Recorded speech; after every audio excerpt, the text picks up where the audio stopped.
শিক্ষা মানুষকে সৎ করে, কর্মঠ করে অজানাকে জানতে। জ্ঞান বিজ্ঞানের নানা উৎস হতে তথ্য সংগ্রহ করতে সাহায্য করে এই শিক্ষা। তাই বলা হয়ে থাকে শিক্ষাই জাতির মেরুদণ্ড। কিন্তু এই শিক্ষাকে নিয়েই বহুদিন ধরেই চলছে নানা রকম বাণিজ্য। তবে সম্প্রতি এই শিক্ষাকে নিয়ে যে ধরনের অপকর্ম হয়েছে তা শুনলে সবাইকে আতঙ্কিত হতে হয়। পরীক্ষা শুরুর আগেই প্রশ্নপত্র ফাঁস কিংবা সামান্য কটা টাকার জন্য সার্টিফিকেট বদলে দেয়া।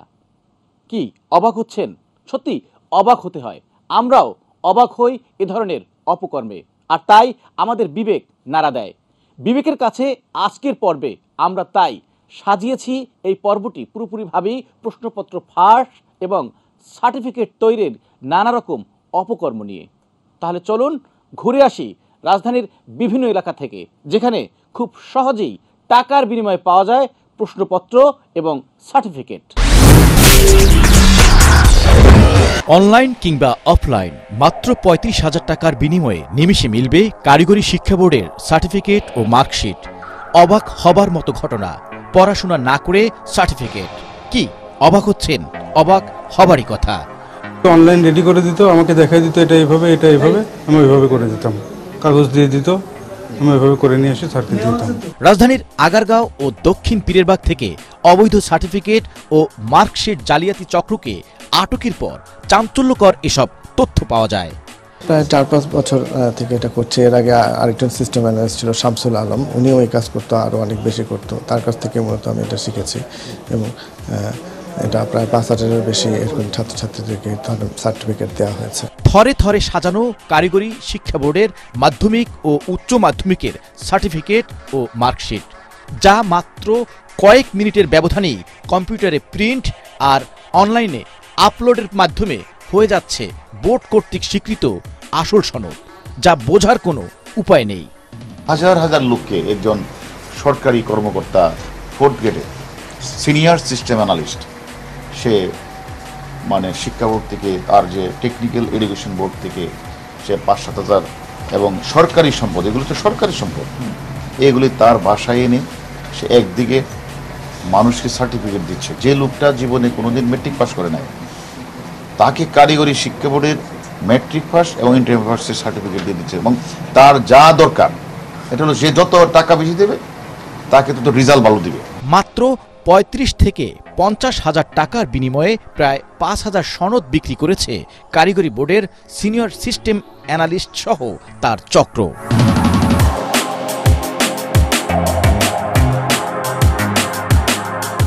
গোয়েন্দা পুলিশ বলছে, জাল সনদ ও প্রতারক চক্রের বিরুদ্ধে তাদের অভিযান চলমান থাকবে। বাংলাদেশ কারিগরি শিক্ষা বোর্ডের জাল সার্টিফিকেট ও মার্কশিট ক্রয় বিক্রয়ের সাথে জড়িত বোর্ড চেয়ারম্যানের স্ত্রী Sohela Parvin. Kamrangirchar Hilful Fuzul technical and BM কলেজের অধ্যক্ষ সর্দার গোলাম মুস্তাফিজুর রহমান ও ঢাকা টেকনিক্যাল স্কুল অ্যান্ড কলেজের পরিচালক মাকসুদুর রহমান ওরফে মামুনকে এরই মধ্যে গ্রেপ্তার করা হয়েছে। কারিগরি শিক্ষা বোর্ডের সিস্টেম অ্যানালিস্টের কাছ থেকে মোটা অঙ্কের টাকা নিয়ে এ অপকর্ম করত বোর্ড চেয়ারম্যানের স্ত্রী। এ ঘটনায় জালিয়াত চক্রের সাথে গণমাধ্যম কর্মী ও দুদকের কর্মকর্তাদেরও সংশ্লিষ্টতা পায় ডিবি। স্যার, এরা আমার কাছে পত্রিকা একটা নিয়ে এসে দেখাতো এবং বলতো যে এটা হলো আমাদের পত্রিকা, আপনার বিরুদ্ধে আমাদের এই যে অভিযোগ আছে, আমার সম্পর্কে বিভিন্ন তথ্যাদি তারা স্যার কালেক্ট করতো বিভিন্ন ভাবে। তার একটা এরকম ফাইল নিয়ে আমাকে দিয়ে বলতো যে আপনার তো এই সমস্ত অভিযোগ আছে, এগুলি আছে, এই জিনিসগুলি আমরা কালকে রিপোর্ট করব, আপনার যদি কিছু বলার থাকে তাহলে আপনি বলতে পারেন। তো সেক্ষেত্রে আমি বলতাম, সেক্ষেত্রে তারা আমার কাছে একটা মোটা অঙ্কের টাকা দাবি করতে, পরে আমি তাদেরকে সেটা না পারলে যতটুকু সম্ভব তাদেরকে দেওয়া হতো। স্যার, সিস্টেম অ্যানালিস্ট প্রধান আসামি যে গ্রেপ্তার করলাম, সে 160 বলে যা যা বলেছেন তা আমরা অনেক কিছু শুনেছেন। এখন আমরা মনে করি যে এখানে যাদের নামে এসেছে তাদেরকে প্রত্যেককে আমরা পর্যায়ক্রমে ডাকবো। যে কারিগরি শিক্ষা বোর্ড নিয়ে এত অভিযোগ, সেই কারিগরি শিক্ষা বোর্ডে কি হচ্ছে তা একবার দেখা দরকার। তাহলে চলুন ঘুরে আসি কারিগরি শিক্ষা বোর্ড থেকে।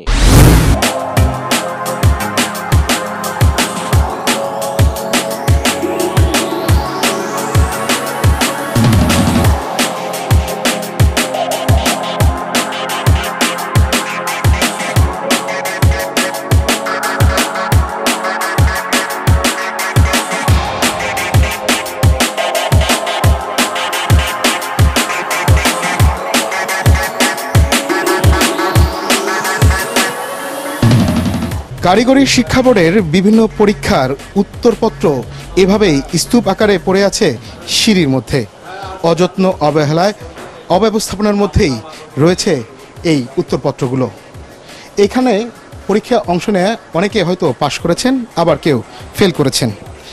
তবে এই পরীক্ষায় অংশ না নিয়েই আবার পেয়ে গিয়েছেন অনেকে সার্টিফিকেট। অবৈধ সার্টিফিকেট হলো সেই সার্টিফিকেটগুলো অনলাইনে আপলোড হয়, সেগুলো এখন বৈধ হয়ে গিয়েছে। সেই সার্টিফিকেটগুলো কি চিহ্নিত করা সম্ভব হবে?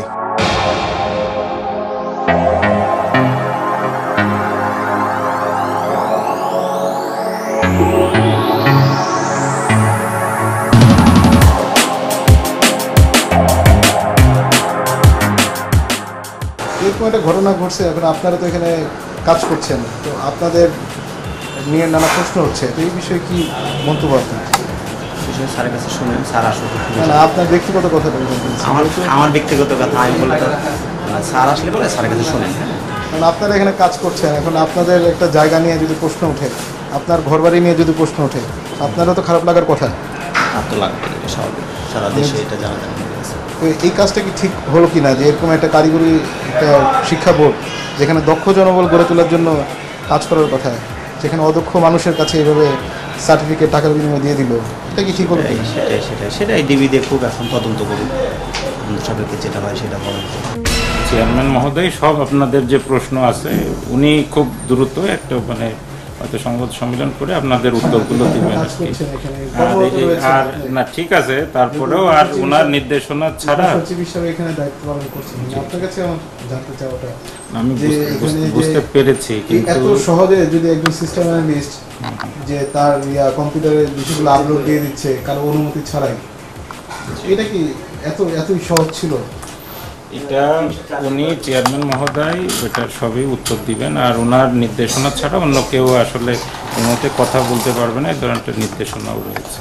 একটু কাইন্ডলি উনি খুব দ্রুতই এক সংবাদ সম্মেলন করে আপনাদের সবারই উত্তরগুলো উনি দিবেন আর কি।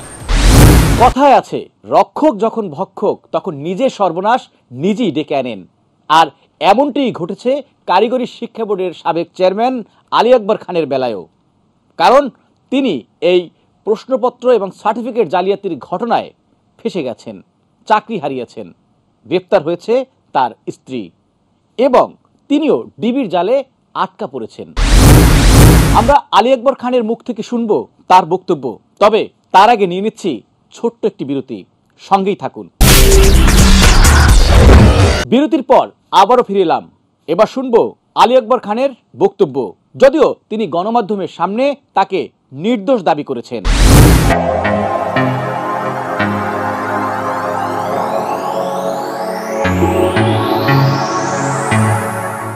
ডিবি কার্যালয়ে প্রায় 5 ঘন্টা জিজ্ঞাসাবাদ শেষে কারিগরি বোর্ডের সদ্য সাবেক চেয়ারম্যান আলী আকবর খান বের হয়ে নিজেকে নির্দোষ দাবি করলেও ওই ঘটনার দায় এড়াতে পারেন না বলে স্বীকার করেন তিনি। যেহেতু একটি ঘটনা ঘটেছে এবং এর জন্য সুষ্ঠু তদন্ত হওয়া উচিত এবং এর যে পরিচিত ঘটনা উদ্ধার করে তাদের শাস্তির ব্যবস্থা করা উচিত, সেই ক্ষেত্রে আমরা খুবই লজ্জিত এবং দুঃখিত। এটা মিথ্যা বানোয়াট ভিত্তিহীন, এটা তদন্ত হচ্ছে, তদন্তকারী কর্মকর্তা আমার সম্পর্কে কিছু তথ্য খুঁজে বের করতে পারে, করবে। আমার বিশ্বাস যে বিনা অপরাধে খাটতেছে। এই অনিয়মের দায় আপনাকে তো নিতেই হবে, আপনার যেই করুক এই দায় আপনার আছে কিনা? অবশ্যই, যেহেতু আমি বোর্ডের প্রধান সেই হিসেবে আমার দায় আমি এড়াতে পারি।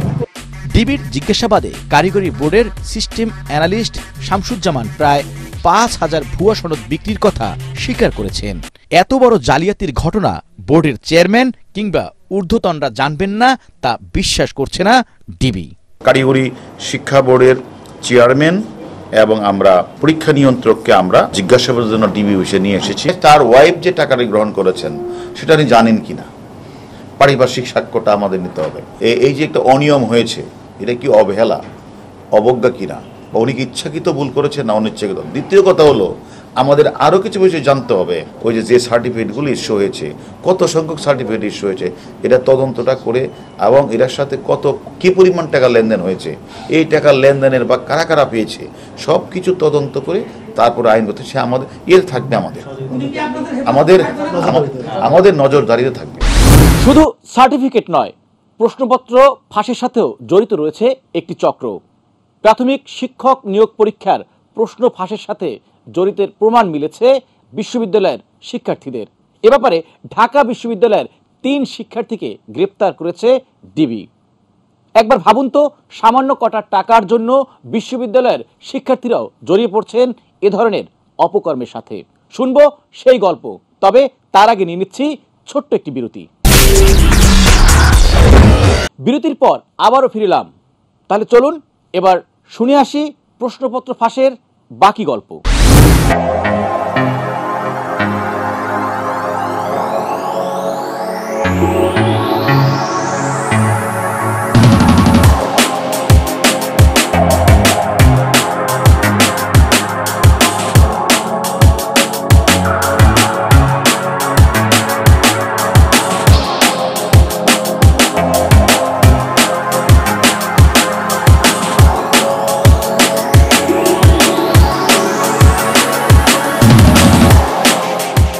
সরকারি প্রাথমিক বিদ্যালয়ের সহকারী শিক্ষক নিয়োগের 3য় ধাপের লিখিত পরীক্ষা অনুষ্ঠিত হয় 29 মার্চ।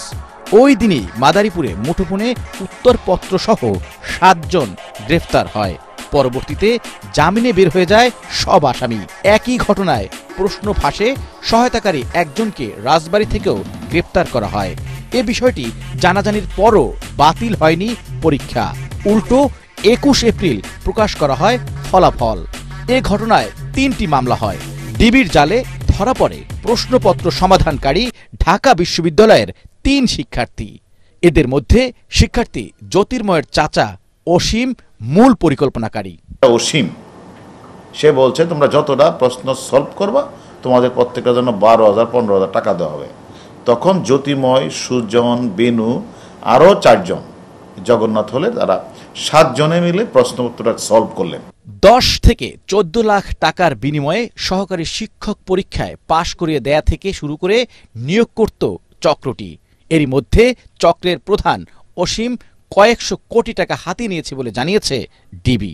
আমরা অসীম গাইনের সাথে প্রশাসনের উচ্চ পর্যায়ের কেউ যোগাযোগ আছে কিনা, অসীম গাইনের সাথে প্রশ্নপত্র পাশ করার বিষয়ে কেউ সহযোগিতা করে কিনা, এটা আমরা তদন্ত করছি। বর্তমান সময়ের শিক্ষিত তরুণ প্রজন্মই আগামীর ভবিষ্যৎ গড়বেন, অর্থাৎ জাতি গঠনে তারাই ভূমিকা রাখবেন সবচেয়ে বেশি। কিন্তু এই শিক্ষাকে নিয়ে যদি নানা রকম অপতৎপরতা চালানো হয় তাহলে প্রকৃত মেধাবীরা ঝরে পড়বেন কারণে অকারণে। আমরা চাই প্রকৃত মেধাবীরাই বিভিন্ন ক্ষেত্রে অবদান রাখুক, অর্থাৎ চাকরি কিংবা পরীক্ষার ফলাফলের ক্ষেত্রে প্রকৃত মেধাবীদেরই মূল্যায়ন হোক। আর যারা জাল সার্টিফিকেট কিংবা প্রশ্নপত্র ফাঁস করছেন তাদের বিরুদ্ধে আরও কঠোর অবস্থানে থাকুক আইনশৃঙ্খলা রক্ষাকারী বাহিনীর সদস্যরা। পাশাপাশি সচেতন হতে হবে আমাদের অভিভাবক মহলকেও, যাতে তাদের সন্তানরা এ ধরনের কর্মকাণ্ডে কোনোভাবেই যুক্ত না হন। দর্শক, আজ এ পর্যন্তই। ভালো থাকবেন, সুস্থ থাকবেন। আর হ্যাঁ, আপনার চারপাশে ঘটে যাওয়া আলোচিত সব ঘটনা জানাতে আমাদের সঙ্গে যোগাযোগ করুন।